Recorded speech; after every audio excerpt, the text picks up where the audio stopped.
Enfin donc voilà, donc le bouquin arrive, fin d'année, ça va me permettre de remettre un peu à jour tout ce que j'avais pu écrire avant sur lui, parce que depuis, alors on parle de Miyazaki, depuis, ben, il y a eu des avancées dans les enquêtes, on a retrouvé des documents, on a pu surtout avoir accès aux archives.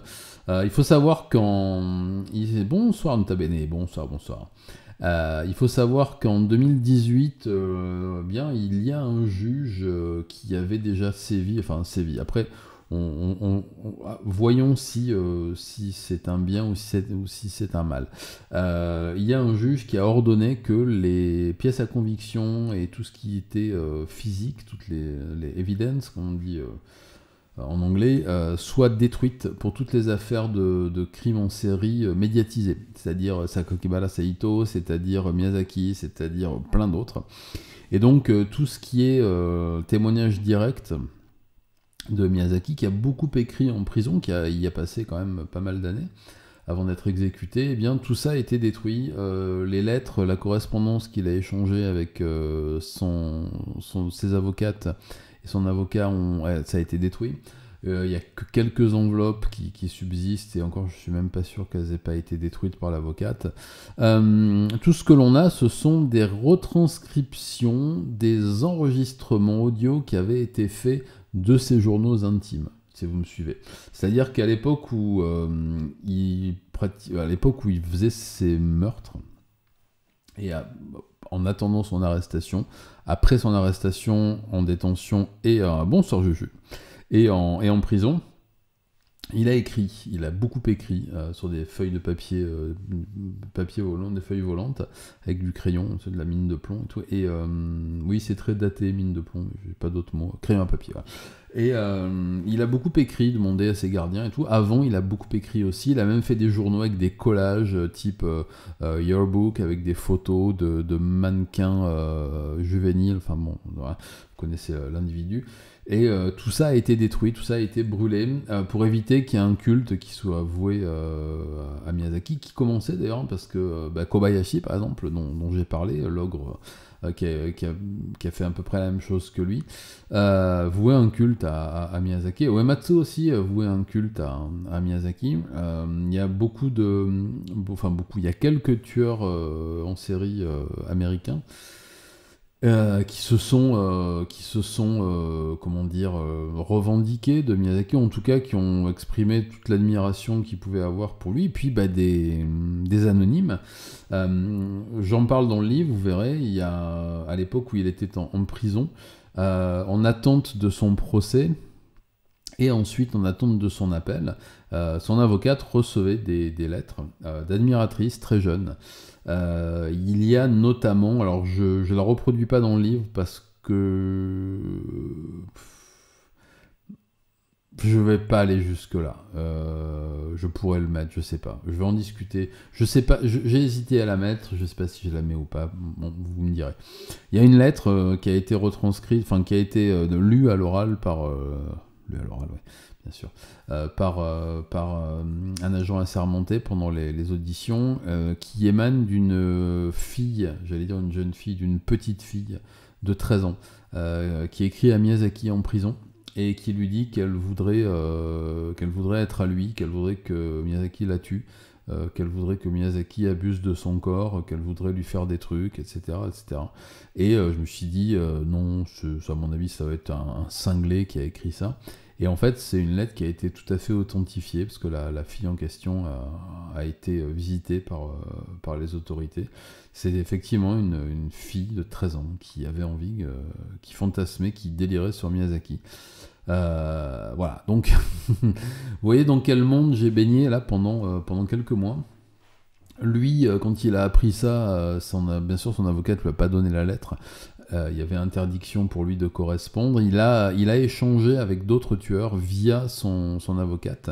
Et figurez-vous que lorsque des tueurs ont commencé à faire du copycat de lui, notamment Kobayashi, il a voulu porter plainte. Voilà.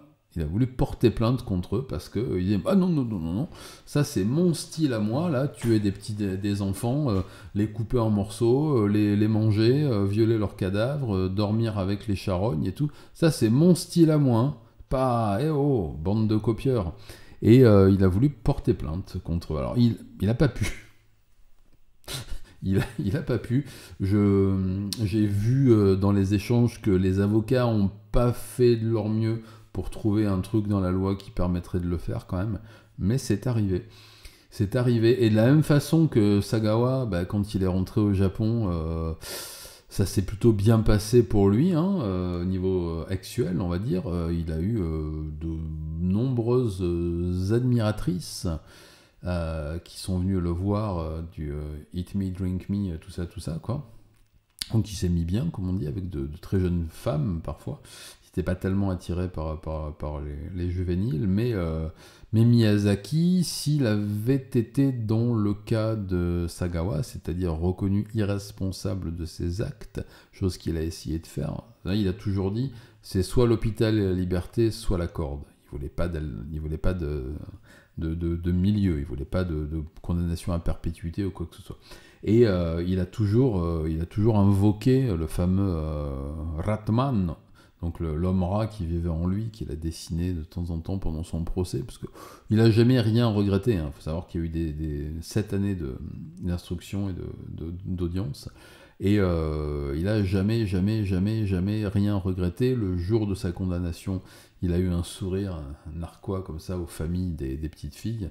Et dans un dernier effort et dans un dernier élan, le président du tribunal lui a dit que c'était peut-être le moment ou jamais de demander pardon et d'exprimer des remords, enfin des regrets devant la famille.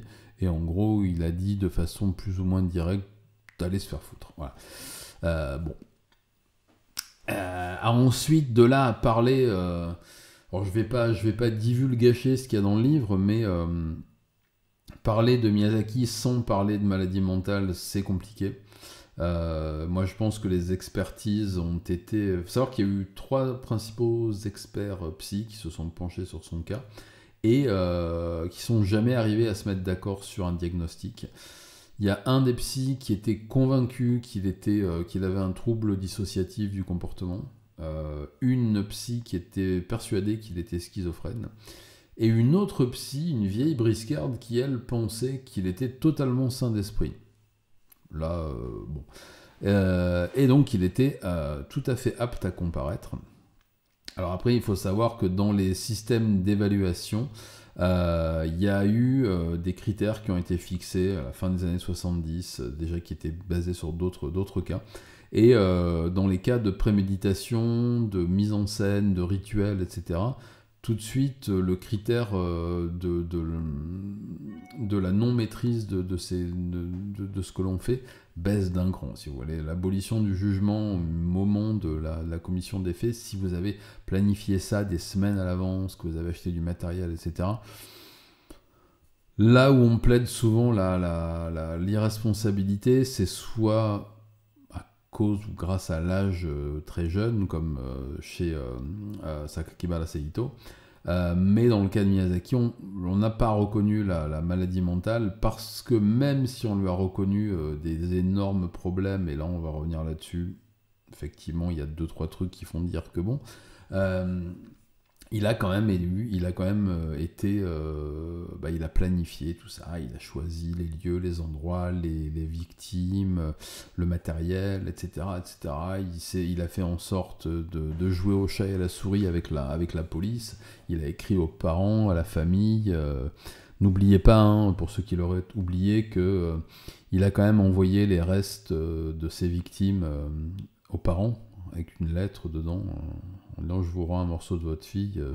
Voilà, Miyazaki c'était ça quand même, après l'avoir mangé en partie, l'avoir violé à plusieurs reprises, son cadavre, parce qu'avec les vivants ça lui plaisait pas trop. Fillette de 4 ans, 7 ans, 6 ans.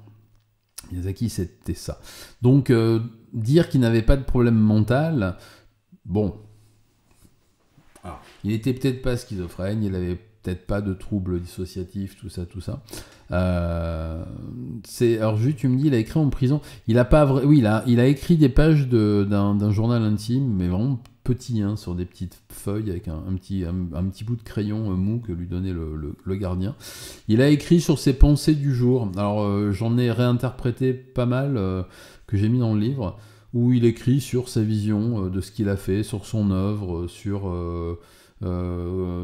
son désir. Parfois, il préférerait être pendu parce que du coup, déjà, il pourrait avoir une dernière érection et ça le plaisait beaucoup.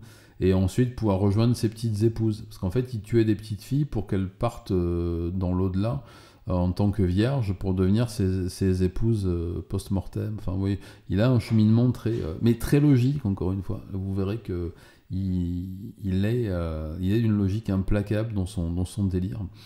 Et donc, il écrit là-dessus. Il écrit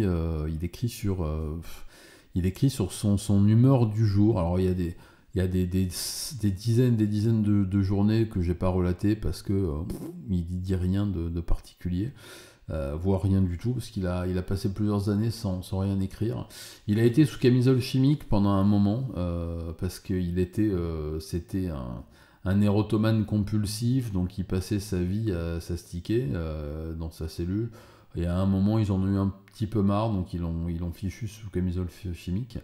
Et ensuite, quand il s'est un peu calmé, il a recommencé à écrire des machins. Et même le matin de son exécution, il a demandé comme une dernière faveur, et c'est assez rare, mais comme voilà, il avait une certaine assise dans sa prison, il a demandé un bout de papier, un bout de crayon, et on sait ce qu'il a dit le jour de son exécution. En tout cas, ça a été retranscrit. Donc sa note a été lue par un avocat qui a ensuite enregistré des cassettes audio, et ces cassettes audio ont été détruites avec les pièces à conviction, mais ont été retranscrites à l'écrit, et là on peut les consulter. Il suffit de demander aux avocats gentiment, voilà. Et il se trouve qu'à l'époque, comme la chaîne marchait bien, j'avais pu donner un petit peu de sous-sous aux avocats, parce que les avocats gagnent très peu d'argent. Il faut savoir que c'est des gens qui sont dans le besoin. Et donc, on vous leur demandait si vous pouvez avoir la retranscription écrite d'un procès qui a 30 ans. Il dit, ah ouais, mais oula, il faut que je demande à ma secrétaire, c'est pas gratuit. Donc, j'ai filé un billet. Ça m'avait servi à faire la vidéo de l'époque et à écrire le premier livre. Mais bon, en tout cas, j'ai toujours ces retranscriptions pour part, en tout cas.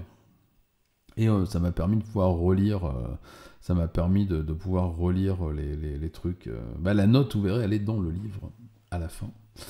Et elle est très instructive, on va dire, sur ce qu'était vraiment, qui était vraiment Miyazaki. Et merci Orpheus pour les abonnements. Merci beaucoup, merci pour l'abonnement à Tom SF, à Max Guys. Il en a bien besoin, tiens. Merci pour l'abonnement à Le Zibou, merci pour l'abonnement à Nirxa, merci pour l'abonnement à Xavier, mais qui est là en plus. Merci beaucoup. Et le train de la hype, il est lancé, 46 sur 100. Je vous en prie, si vous avez envie d'offrir des abonnements ou vous réabonner, c'est le moment les amis, c'est le moment ou jamais. En tout cas, un grand merci Orpheus, merci beaucoup, merci du fond du cœur. Et je reviens sur les petites notes qui m'ont servi à rédiger une partie du livre. Elles ont jamais été exploitées. C'est ça qui m'épate. Alors, il faut savoir qu'au Japon, le sujet Miyazaki Tsutomu, il est très compliqué. Il y a des criminels sur lesquels on peut travailler, il y a des gens de qui on peut parler, même des meurtriers en série, des meurtriers de masse et tout.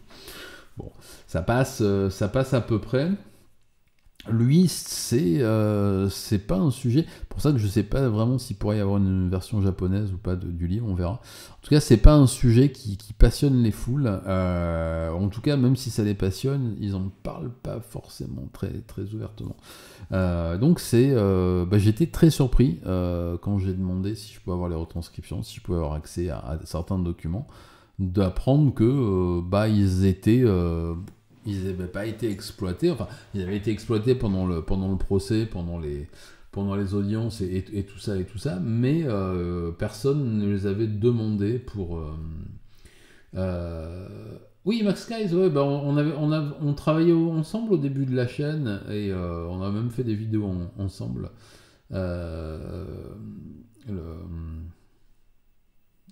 HVF, ça s'appelle son truc, c'est ça ? HVF, ouais. Celui-là même, oui. Je sais qu'il passe de temps en temps sur les lives.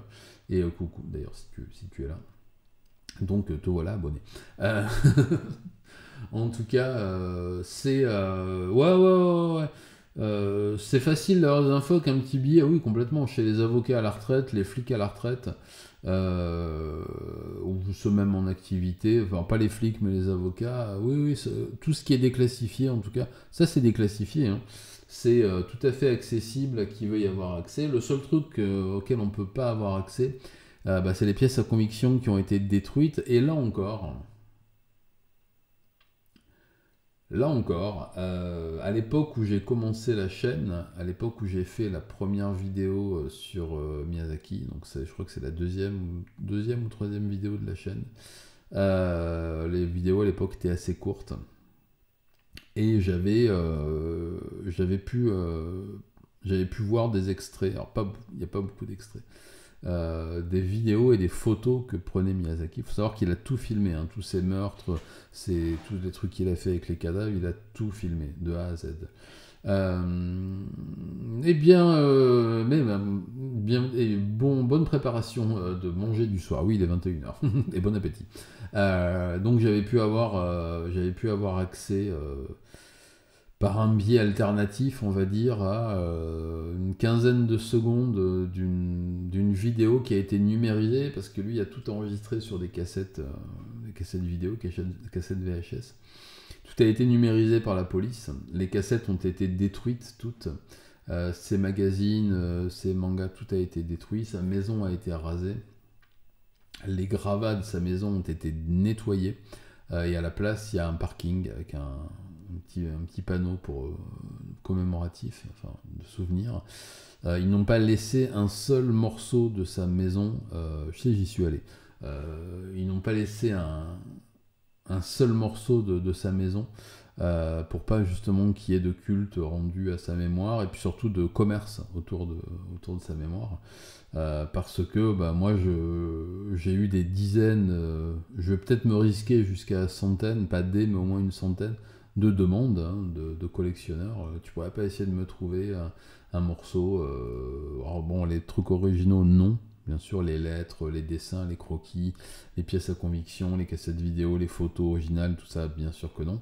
Mais un morceau de la maison de Miyazaki, tu pourrais pas me trouver un morceau de sa voiture. Sa voiture a été passée au pilon, sa Nissan, complètement. Ils en ont fait un César et ils ont rebalancé.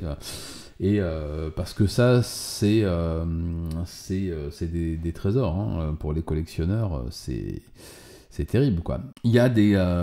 Oui, non, mais ça arrive souvent. Bah, regarde le Type Alex. J'ai beaucoup parlé de l'incendie criminel de KyoAni, de Kyoto Animation. Pareil, hein, ça a été rasé. Il y a un petit monument, terrain vague, et il y a beaucoup de maisons comme ça. Il y a beaucoup de maisons qui ont été réduites à néant. Et justement, donc, pour revenir sur la destruction des pièces à conviction, comme ce sont des criminels qui ont énormément produit de lettres, de dessins, il a dessiné un manga aussi en prison et même avant, donc ça c'est des choses qui sont sujettes à collection énormément. Je vous renvoie à ma vidéo sur le sujet.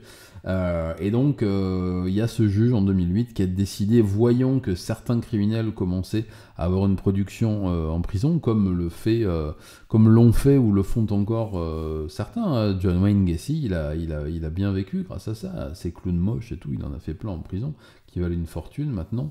Comment s'appelle-t-il? Enfin bon, il y en a plein, en tout cas, aux États-Unis, qui ont fait commerce de tout ça.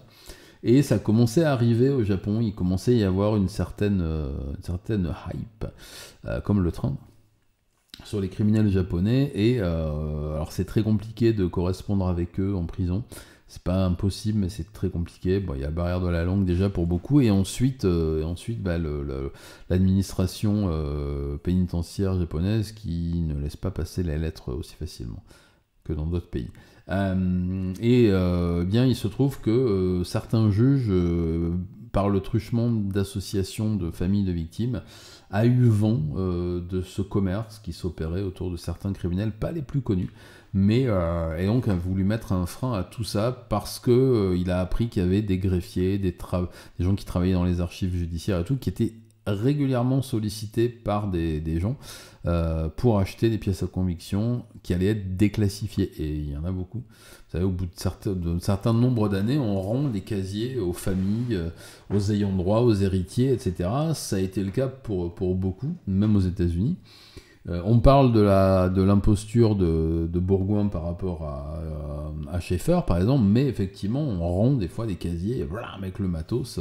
Bon, il n'y a pas les flingues et tout ça dedans, mais peut-être qu'aux États-Unis, si. Et là, ce juge se disait, bientôt, on va devoir faire sortir des pièces à conviction de Sakiwara Saito, de Kato, de peut-être de Miyazaki et tout ça, et donc, non. Donc on va tout péter, on va tout brûler, on va tout détruire, on va tout... Alors moi j'ai certains de mes copains qui trouvent ça, qui s'arrachent les cheveux. Mais pourquoi ils ont détruit tout ça? Je ne donnerai pas de nom, mais effectivement, il y en a beaucoup qui ont dit oui, c'est quand même mieux. Donc on n'a plus de témoignages physiques aujourd'hui de ce qu'a pu produire Miyazaki. Tout du moins, c'est ce que l'on pense. Parce que si j'en crois,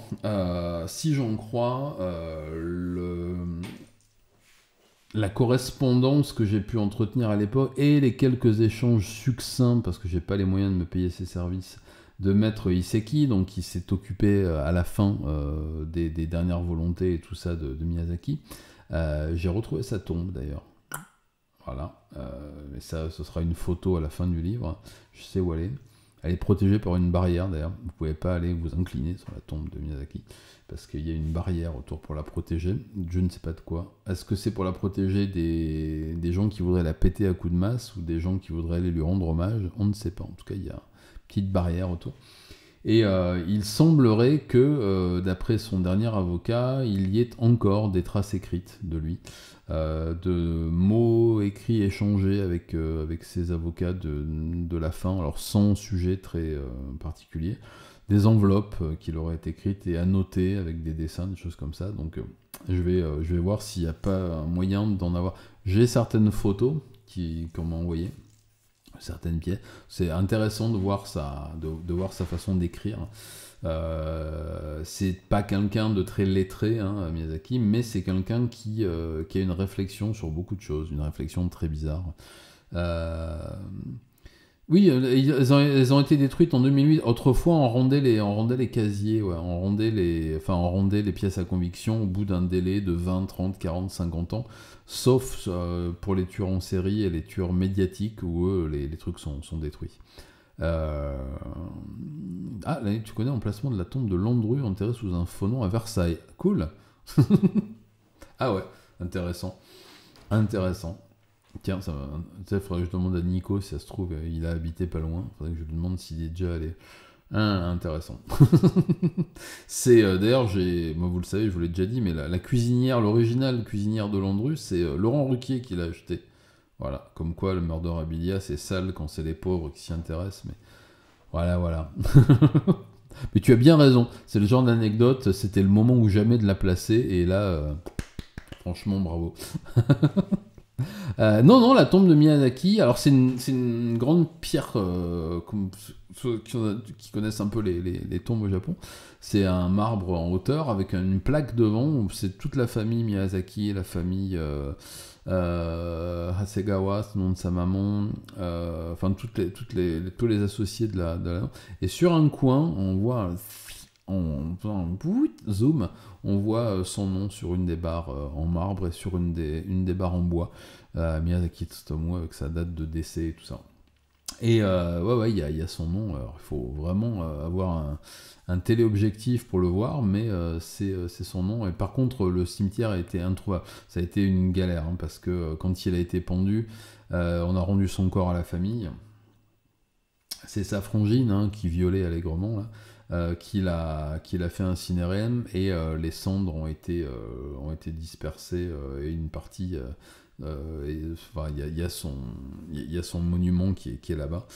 On ne sait pas trop où sont parties les cendres. Par contre, c'est la famille qui s'en est occupée, mais son ancien appart-maison, c'est un parking. C'est un parking. Je peux vous le montrer, je crois. Attendez. Ça, c'est une photo de la police qui perquisitionne chez lui. Là, c'est sa maison avec les enquêteurs qui sont là et des journalistes pendant la perquisition dans son appartement maison. C'est un petit pavillon maison. Et la police est venue récupérer ses cassettes vidéo, ses mangas, ses posters, etc. Et c'est cet ensemble de maisons, donc celle-là, on voit pas là, si, qui a été détruite. Parce qu'il y avait vraiment beaucoup. Lui, il occupait aussi une dépendance. Enfin bon, c'est très. Il y avait beaucoup de choses à exploiter pour les gens qui auraient voulu découper tout ça en morceaux et le revendre. Voilà. Ça, c'est l'endroit aujourd'hui. Donc il n'y a absolument plus rien. C'est un parking, mais vraiment un parking. C'est de la castine par terre. Là, c'est parking à millienne. Et il y a vraiment plus rien. Ils ont encore. Alors attendez que je vous trouve une autre photo. Non, il n'y a rien du tout. Et il y a juste une indication là qui a été rajoutée récemment par une association. Est-ce que j'ai la photo? Est-ce que c'est dans le dossier que j'ai envoyé à Nico? Ouais, voilà. Ça, c'est la dernière photo en date. Voilà, le truc a été fermé. Ça, c'est l'autre accès. Ça, c'est la dernière photo. Oula, non, chien, elle est grosse.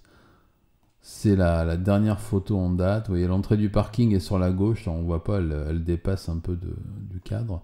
Hop, je vais mettre un peu en plus petit. Hop, gna. Et donc là, vous avez un petit panneau qui indique qu'il s'est passé quelque chose et tout. Là, c'était l'entrée du parking est à gauche. Et donc, c'est vraiment un terrain vague où il n'y a plus rien du tout. Tout a été broyé, tout a été supprimé, tout a été anonymisé. Il faut vraiment connaître et s'intéresser à ce sujet pour savoir que c'était ici, parce que rien ne l'indique. On part. Et bonsoir Alberto, bonsoir. Je suis en train de montrer l'ancien emplacement de la maison de Miyazaki. Et par les gens qui s'intéressent à l'affaire, il est toujours dit qu'il habitait à tel endroit, dans tel quartier, mais c'est des quartiers qui sont très très étendus à Saitama, qui sont vraiment, qui prennent des centaines d'hectares. Et bizarrement, les gens viennent pas. Pour en avoir parlé, moi j'y suis allé, bien sûr, comme un gros débile, et pour en avoir parlé à demi-mot, pas à demi-mot, elle habite pas là-bas. Avec une dame d'un 7-Eleven qui était pas très loin, elle me dit mais non, on a vu il y a eu des journalistes étrangers qui sont venus, je sais pas d'où, peut-être d'Europe ou des États-Unis. Il y a 2 messieurs qui sont venus une fois pour prendre des photos, mais qui étaient des étrangers. Et puis il y a vous. Sinon les gens ils viennent là pour se garer ou pour se promener, mais ils savent pas ce qui s'est passé, ou en tout cas ils en parlent pas. Et au Japon, à part un petit groupe, et c'est dommage qu'on n'ait plus le temps de se voir, mais j'ai ma meilleure amie au Japon qui a beaucoup écrit, qui est femme de mangaka, qui est musicienne, et qui a beaucoup écrit sur lui, et surtout qui a beaucoup fréquenté le milieu du porno, du métal extrême et tout, qui sont des milieux qui s'interpénètrent voilà. Et qui me disait que dans certains milieux vraiment extrêmes, il continue à avoir on continue à lui rendre un certain culte. Que donc il y a des gens qui, avant la démolition de sa maison, avant l'écrasement de sa voiture et tout, auraient des pièces. Alors est-ce que c'est des vrais, est-ce que c'est, on ne sait pas. En tout cas, il y a pas vraiment de pèlerinage là-bas, mais en tout cas il y a la curiosité toujours. Ouais, c'est assez spécial. Moi après vous verrez dans le livre, il s'en est un peu approché lui-même à l'époque de ce milieu, parce que il y a que dans ces milieux-là, les milieux alors j'en parle souvent parce que moi je l'ai bien connu pendant une petite décennie, et que mon épouse à l'époque en faisait partie de ces milieux-là, mais il y a ce milieu qui tourne autour du monde un peu BDSM, gothic, crust, grind, etc. Porn grind un peu aussi, effectivement. Ah oui, non, ça y est, c'est vrai. Et dans lequel circule énormément de matériel. de faux snuff, mais aussi de films très très bizarres, avec toutes les paraphilies que vous voulez, en veux-tu, en voilà, de la musique ultra extrême, des trucs bien sûr, bon ça, mais aussi des artistes qui travaillent, du body art, des machins, c'est vraiment, et puis ça concerne une petite partie de la population. Les concerts, on est 30 à tout casser, c'est des cassettes, enfin c'était des cassettes audio à l'époque, des vinyles, maintenant après ça a été des CD, des CDR, des machins, mais et Miyazaki, à un moment de sa vie, c'était un pilier de Akihabara pour se procurer du matos, comme disent les gens qui le défendent. Lolicon, ça n'a rien à voir, ce sont juste des enfants qui font du sesque avec des adultes, mais ce n'est pas du tout de la nénotordographie. Oui. Donc il allait souvent à Akihabara pour acheter ce genre de truc qui était légal à l'époque, ce genre de production était légal, il faut bien se rappeler de ça.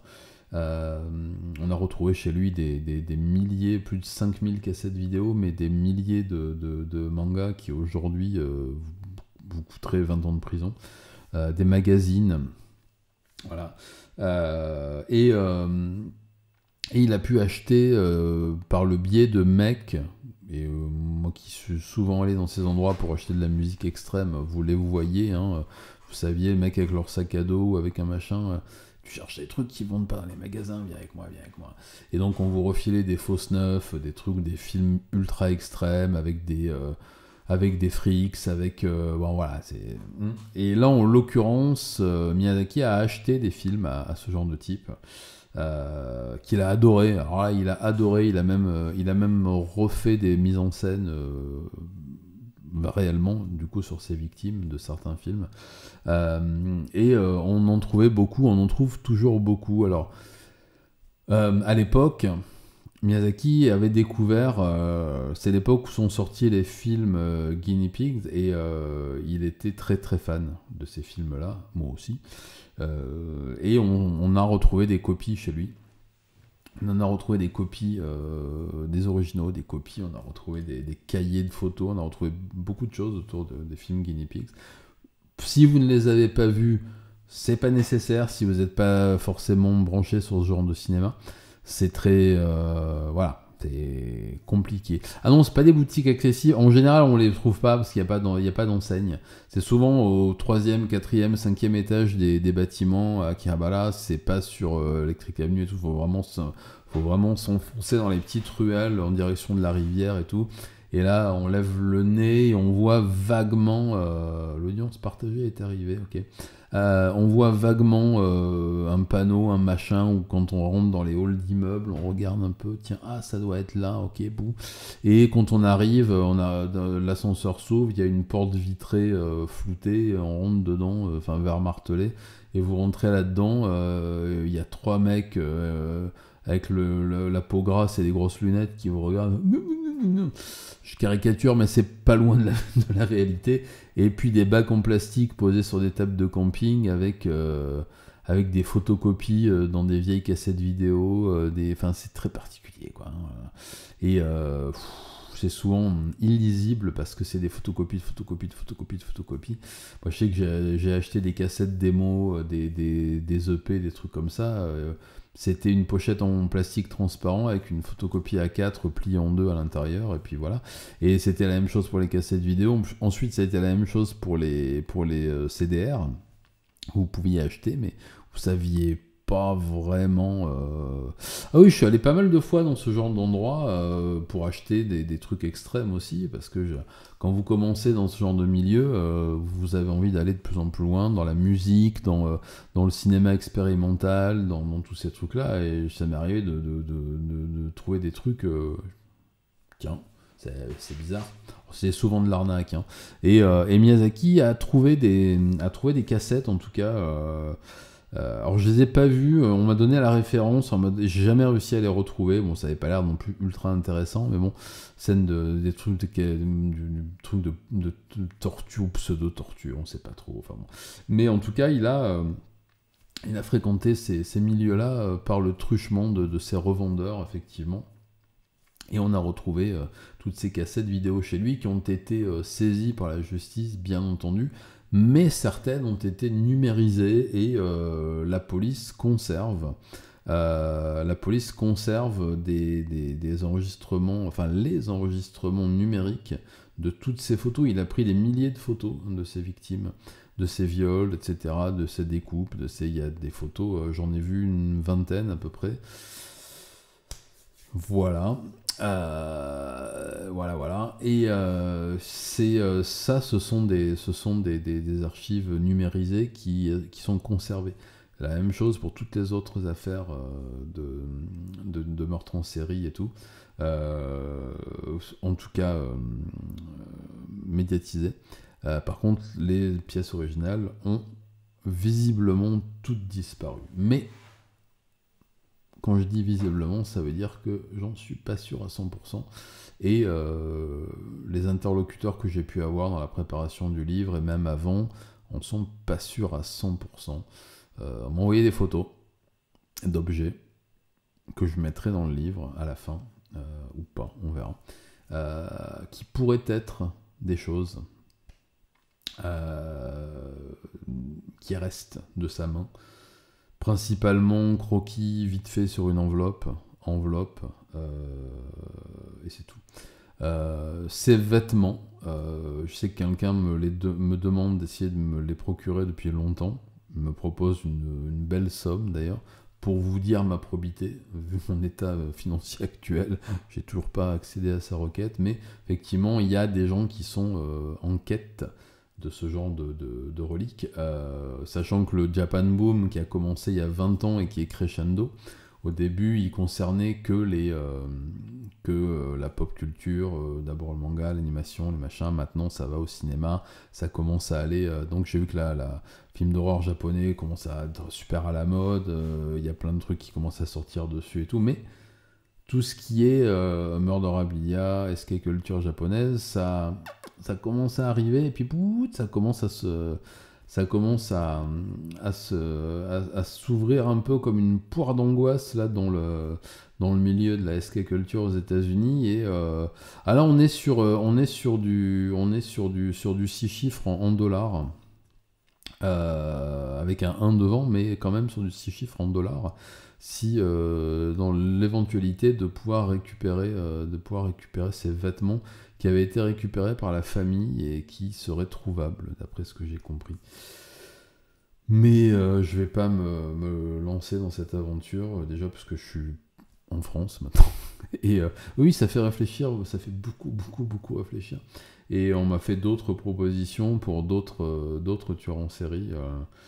Pour d'autres, il y a des choses hein, que j'ai ici, que j'ai récupérées quand j'allais faire mes vidéos avec ma caméra, que j'allais tourner sur les scènes de crime et tout dans les endroits. Il m'est arrivé de récupérer des trucs sur place, un réflexe. Voilà, vous allez sur la tombe d'un tueur en série, vous allez sur les lieux d'un crime, vous ramassez un machin, vous le mettez dans la poche, comme ça. Et puis un jour... je vais vous raconter l'anecdote à quelqu'un qui collectionne, il dit quoi, t'as un morceau de la tombe de machin, mais tu me le vends. Je dis, mais c'est un caillou, regarde. Ça pourrait être un caillou que je viens de ramasser devant, là. Je dis, non, mais... Donc, c'est un milieu très, très particulier. Et, ouais, pour Fumeta aussi, il y a des choses à récupérer. Et il y a une clientèle aussi. Enfin bon, on en reparlera un jour. Moi, je trouve pas ça immoral, je vous le dis tout de suite, parce que la morale, je m'en tartine un peu, mais c'est surtout...